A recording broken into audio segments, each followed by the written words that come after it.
যেখানে কোরআনের কথা বলা হয়, সুন্নাহর কথা বলা হয়, মানুষের চির দুশ্মন নাম কি? ইবলিস, শয়তান। সে চায় মাহফিলটা যেন ভঙ্গ হয়, মাহফিলটা যেন পণ্ড হয়ে যায়, মানুষ যেন মনোযোগ সহকারে শ্রবণ করতে না পারে। যখন মাহফিলের মধ্যে কোরআনের কথা হয়, তখন চাতক পাখির মতো তাকায়া তাকায়া চুপ নীরব হয়ে কথাগুলি শুনতে হয়। আল্লাহ রাব্বুল আলামিন কোরআনুল কারীমের মধ্যে বলছেন, ওয়া ইযা কুরিয়াল কুরআনু ফাসতামিউ লাহু ওয়া আনসিতু লাআল্লাকুম তুরহামুন। আল্লাহু আকবার বলেন। আল্লাহ রাব্বুল আলামিন বলেন, যেখানে কোরআনের তেলাওয়াত করা হয় সেখানে তোমরা চুপ হয়ে যাও, নীরব হয়ে যাও,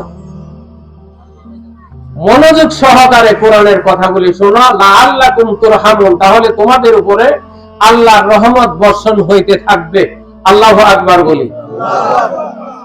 আল্লাহর রহমত পাওয়ার জন্য শুধু আমরা এখানে আসি তাই না, আল্লাহর অগণিত ফেরেশতা আমাদের চতুর্দিকে বেষ্টন করা আছে।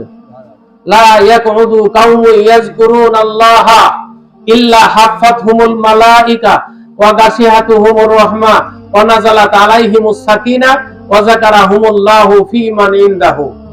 নবী সাল্লাল্লাহু আলাইহি ওয়াসাল্লাম বলেন, যেখানে কোরআনের আয়াত তেলাওয়াত করা হয়, যেখানে ইসলামের কথা বলা হয়, যেখানে জিকির আজকার করা হয়, ওই মাহফিলের চতুর্দিকে আল্লাহর অগণিত রহমতের ফেরেশতা নাজিল হয়, এসে যায়। রহমতের ফেরেশতারা পরিপূর্ণ বেষ্টন করে রাখে।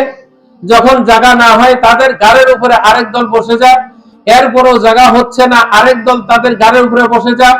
এরপরে দুনিয়ার জমিন থেকে আসমান পর্যন্ত আল্লাহর অগণিত রহমতের ফেরেশতা ভরপুর হয়ে যায়। চিল্লায়ে বলেন আল্লাহু আকবার।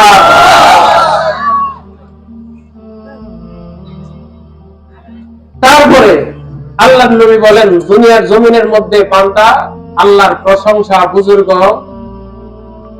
প্রকাশ করতেছে, আর আল্লাহ রাব্বুল আলামিন দুনিয়ার জমিনে যারা যারা বসা আছে এদের প্রশংসা আল্লাহর অগণিত ফেরেশতা আমাদের মতো, আমাদের চাইতে আরো ভালো মাহফিল আল্লাহ রহমতের ফেরেশতা নিয়ে সাজাইছে। সাজাইয়া আল্লাহ রহমতের ফেরেশতা আমাদের প্রশংসা করতেছে।